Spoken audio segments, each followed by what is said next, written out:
quick fixes and like, you know, fad overnight diets and things like that. Like this is one that we truly believe in and we do it every single day. So yeah, keep it up.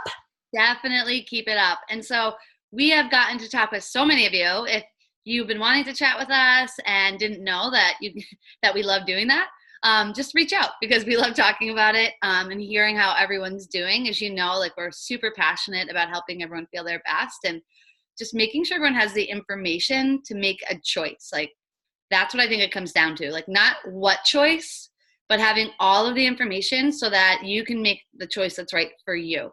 And that's going to be different for everybody. But we've been specifically working around gut health and like Mooch said, not that quick fix. And so many of you have shared kind of your different stories. And I don't know, Mooch, we've heard so many great types of feedback and experiences. Yeah. Yeah. And I'm going to put our like call scheduler in the comments.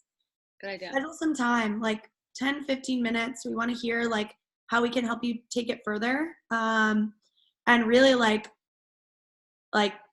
now that you're 5, 6, 7 days in, like there's momentum building. And that's one of my favorite words. It's one of the words that we use all of the time in our course. Like keep the momentum going. I think it's really incredible to see where you can go.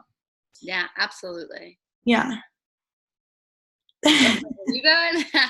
I'm waiting for people to comment and like, and we're like, I know. Usually by now I'm like, hey, Court. Yeah, right. Oh my God. So one of the things we've heard most frequently, I'd say the two things I've heard the most, Mooch, I don't know about you, but the two things I've heard the most is, oh my God, I can't believe what a difference this has made. Yes.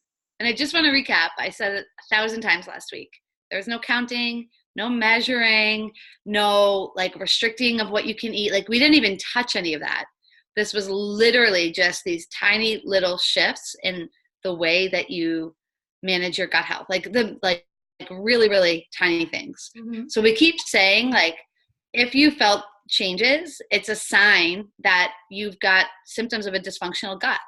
And it doesn't mean stop there. Definitely take the time to go further and understand if you want to see like how you can truly feel clear and energized and like empowered. Yeah. And to make it sustainable, I think is really like the kicker is, you know, just because you've felt like crap for years doesn't mean that that's how it needs to be. And just because you feel really great for 5 days, like doesn't mean that you need to go back to feeling that way. And so I think, like Melissa said, it's these little changes and you make the time and you make the space for it, which I think is another thing that we've been hearing a lot of is like, wow, I didn't really like change all that much. And, you know, it was just like really understanding like how digestion works by, you know, whether it's hydration or the celery juice or simple as like chewing your food, right? Like I feel like as humans, we always kind of create these excuses of why we don't deserve or why we can't feel better. And we're giving you the reasons why you can and how to do so. Yeah, absolutely. And I think just the last thing to really think about, and this was the other thing I've been hearing a lot about, is I'm too busy. I'd love to. And I just want to be super honest, like whether or not, and so I experienced mom life, right? And I still mom my own way. And I remember like before I ever had Layden saying like, I'm too busy, I could never. And then you have a child and it's like, I'm still too busy, I could never, but you still figure it out. And then after that, it was like in my own grief journey, it was like, I'm so busy, I could never. And I just want to offer that we always find time, right? Whether we're a mom or we're a student or we're working multiple jobs or we're in the middle of a change, like we always find time and we tend to always busy ourselves to like our limit, like exactly where we're as busy as we can be. It doesn't matter what our life is like. That's very common. So I just think that we do ourselves a disservice when we say I'm too busy.